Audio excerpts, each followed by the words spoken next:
I was raised in Mount Union, Pennsylvania, a small rural town, and what was unusual about our town was that we had an African American population that was larger than any other between Harrisburg and Pittsburgh. I was raised in the 60s and early 70s, and that was a time period in our country's history where we had a lot of racial strife. We called them the hot summers, a lot of riots, a lot of anger and tension all across the country, and Mount Union was no different. And growing up in that environment, a couple of us, a group of us, we formed two organizations in town, one the Teen Club and the other the Ecumenical Folk Choir. And the whole purpose of that was to bring the races together. Young people really took a lead in our small town to build those bridges and to hopefully improve the overall climate and to make a difference.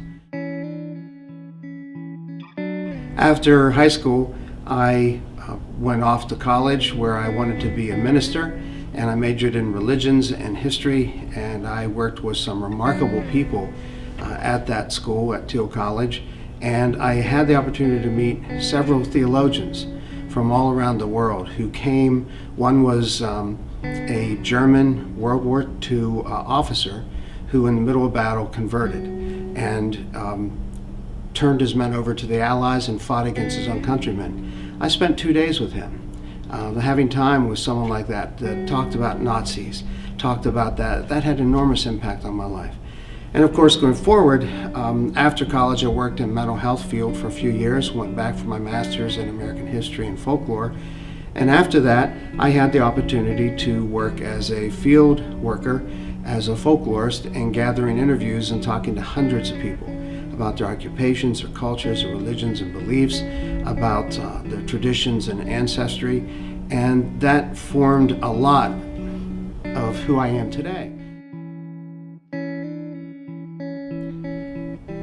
After working in Altoona for a number of years with folk life in the community and doing all that we did, I went back to school and was certified as a teacher. And my first year here at Tyrone, we had an incident at a wrestling match where some students from the other school dressed in blackface to intimidate some of our African American wrestlers. And it was a real problem. And so we brought in the NAACP of Blair County, the other schools, both communities, the staff, the students, and worked our way through that. As a result of that experience, we started the Diversity Committee, which has evolved into the Climate Committee, which has now evolved into the PBIS Committee, the Positive Behavioral Interventions and Supports Committee. That's a mouthful. And with that committee, we strive to change our climate, to make it a more accepting, tolerant place where people can empathize. And empathy is a big issue, trying to get our students to be able to see life through the eyes of other people.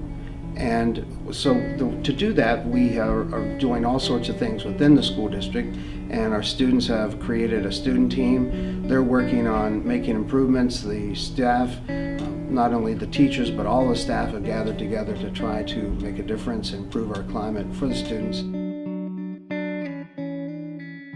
In addition to those things, we have been fortunate, I've been very fortunate to work with Mrs. Redinger.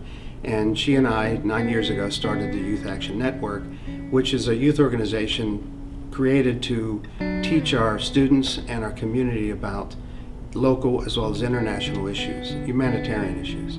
And we help our local food bank, the American Red Cross, the Tyrone Hospital, Women's Cancer Center, lots of things that we assist with. But perhaps our biggest is the Pansy Hospital in the Democratic Republic of the Congo. And we have been supporting them for about 9 years now, and our relationship with them is wonderful. Dr. Mukwege has sent us thank yous, audio, video thank yous. The children at the hospital have sang us a song, and they filmed that and sent that to us, as well as a poster and some handprints. And what we do is we raise funds to support them. The money goes from Tyrone to the community where it's spent, where not only the hospital and the patients, the mothers and their children benefit, but the community itself from that injection of funds that are raised by our students here. And what we strive to do is to make a difference.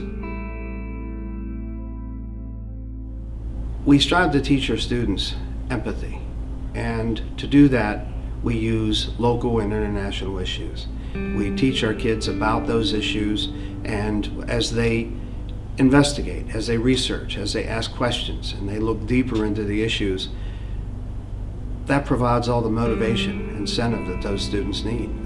Tracy and I, Ms. Redinger and I, our job is to sort of steer and help them and advise them.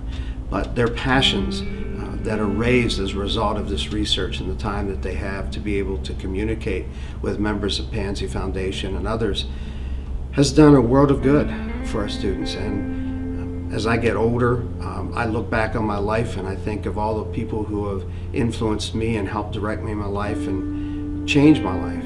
And today, those people who are changing my life are my 15, 16, 17-year-old students who every day come into school.